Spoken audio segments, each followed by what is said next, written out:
eu sou o Maxon, e no programa de hoje eu vou falar sobre um jogo que eu nunca pensei que fosse existir, que é a continuação do Deadly Premonition, agora a Blessing in Disguise. Esse jogo saiu, o primeiro, né, saiu há 10 anos, e foi assim um estardalhaço, pelo bem ou pelo mal. É um jogo que até tá no Guinness, como um dos mais polarizadores de opinião.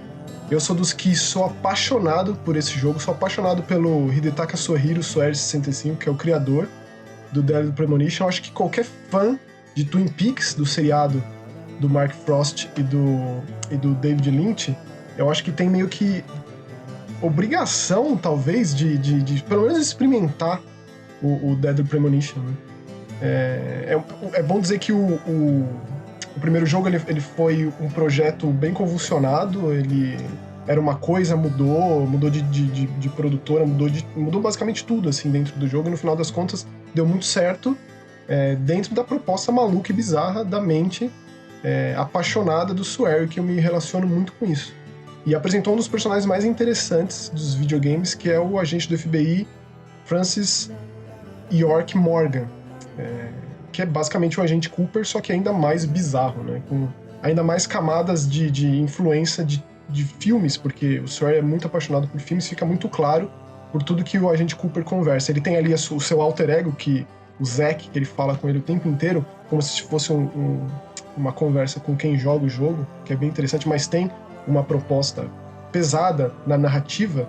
Ou seja, o 2, ele é tanto uma continuação dos eventos do Deadly Premonition 1, quanto uma prequela também, ele se passa antes. Então, a grande parte do jogo, essa cidade em Louisiana, de Le Carré, que é onde se passa a grande parte do jogo, vem 5 anos antes dos eventos de Greenvale, do primeiro Deadly Premonition. Mas o jogo começa quando a gente está no controle de uma outra agente do FBI, a Leah Davis, que tá atrás do agente Morgan em 2019, que é os dias atuais do jogo, né? E ele é um cara recluso, basicamente um ermitão, assim, ele tá com um sério problema de saúde, ele tá afastado há anos do FBI, e acontece que algo relacionado a esse caso de 2005 fez com que fosse preciso conversar com ele, tirar ele dessa reclusão, porque um cadáver foi encontrado, um cadáver do caso de 2005 foi encontrado em 2019, conservado em uma pedra de gelo. Essa Leah Davis foi quem encontrou esse cadáver, e essa é a conexão, que também tem conexão, evidentemente, com o caso de Greenvale. Então é bem confuso, caso você não tenha bem fresco na sua cabeça o primeiro Deadly Premonition. Então eu recomendo você fazer uma revisitação ou ler uma sinopse, alguma coisa assim. Eu joguei de novo, que é o que eu recomendo de verdade, porque é um baita jogo. Dá pra você, caso você tenha tudo em mente, acabar rapidinho, apesar de ser um jogo grande, né? Ele é tão bizarro quanto o anterior, assim, sem tirar nem pôr. Já começa com o fato do Morgan tá de skate. Ele se locomove por Le Carré de skate, porque o carro dele foi roubado e tal, mas infelizmente fica claro que esse skate tá ali por conta de problemáticas técnicas do jogo. Que também tem sido bem difundido o quanto o jogo roda mal. Ele é um jogo exclusivo de Switch, né? O Switch não dá conta desse jogo, ele foi um jogo com problemas de programação, problemas ali durante o seu desenvolvimento. O primeiro jogo já teve tudo isso, esse segundo fez questão de ser assim deliberadamente também, só para ser bem uma imagem do primeiro. Mas o que importa mesmo, que é o roteiro, as esquisitices estão todas lá. É bom dizer que o agente Morgan, nos dias de hoje, ele é o Zack Morgan, ele incorporou esse alter ego, que é um baita spoiler do primeiro jogo. Eu acho que é obrigatório ter jogado o primeiro para chegar aqui. Não diria que não dá para entender, mas o final, as horas finais ficam bem confusas se você não tem bem a bagagem do primeiro jogo. Então ele é assim nos dias de hoje. Em Le Carré ele é bem o agente Morgan, o York Morgan que a gente conhece do primeiro Deadly Premonition. Os personagens são excelentes nesse jogo. Desde ali o concierge, o chefe do hotel, Casa Pineapple, onde ele fica hospedado, que ele tá indo atrás de uma nova droga, que tá acabando com a vida das pessoas, chamada Saint Rouge. Leva ele até essa cidadezinha, que é bem pequena e tal. E quando ele chega lá, tem esse caso de mais uma jovem trucidada, bem no esquema Laura Palmer, como foi também do primeiro Deadly Premonition. É bem a premissa inicial da Laura Palmer, assassinada e tal.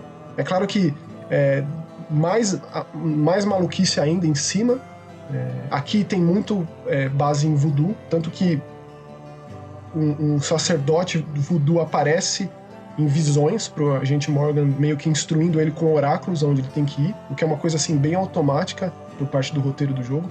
Mas todo o aspecto de mundo aberto, da rotina dos personagens, dessa vez eu senti que foi um excesso. Poderia ter tirado isso para dar mais ênfase no que importa de verdade, que são esses personagens. Uma história muito estranha, mas também muito aprofundada. Caso você se debruce ali, com certeza vai conseguir entender, por mais bizarro que tudo seja. São personagens diferentes, são personagens esquisitos e muito interessantes, não convencionais. É a proposta do Square desde sempre, né? Com o seu, infelizmente, incompleto D4, ou então o The Missing, que é um outro jogaço do Square que eu gosto muito. Assim, eu acompanho de perto a carreira dele, eu gosto bastante do que ele faz. Eu não diria que o Deadly Premonition 2 ele seja tão bom quanto o primeiro, e que nem vai causar aquele mesmo impacto, aquela mesma polarização, não. Ele vai, infelizmente, talvez passar meio desapercebido, ou vai ficar famoso por conta dessas problemáticas de frame rate, ou o fato do agente estar ali andando de skate no mundo de jogo.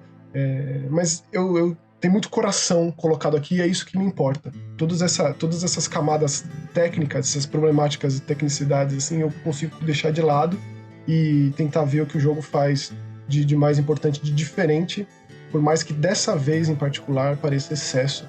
O lance de você ter que dormir, ter que comer, passagem de tempo, você fuma para passar o tempo mais rápido, depois da meia-noite aparecem criaturas, mas os personagens são tão interessantes. A Patricia Woods, que é uma criança, ali quase adolescente, que acompanha, vira a ajudante do agente Morgan, ela é interessantíssima, é extremamente precoce para a idade, ela é filha do xerife, que também é um personagem interessante, o pastor da igreja local também. A cidade é dominada pela família Clarkson. Cada um dos membros dessa família são bizarros da sua própria maneira, sendo que a mais nova, a neta do patriarca ali, foi assassinada, que começa a coisa toda a acontecer, sendo que tem essa droga lista sondando a coisa toda. Então é bem interessante, caso você seja apaixonado pelo primeiro. Caso não, eu acho que não tem nem porquê você estar sequer vendo esse vídeo, porque é bem de nicho, e eu acho que continua sendo. O Swear, ele é um cara... É legal acompanhar ele nas redes sociais, ele sempre escreve um monte de coisa interessante. Ele é um cara esquisito, tá metido em vários projetos, né? Inclusive um deles que é o que eu mais antecipo, que é com o Suda 51, em parceria com a Devolver Digital e o Keishiro Toyama, o Hotel Barcelona, que ainda não tem informação nenhuma, mas eu tô muito interessado. Então é isso aí, caso você tenha interesse em saber mais sobre Deadly Premonition, responda aqui todas as dúvidas que você tiver sobre o primeiro jogo, sobre esse jogo, e caso você tenha jogado, por favor, preciso conversar com alguém sobre a Blessing in Disguise. Valeu, tchau!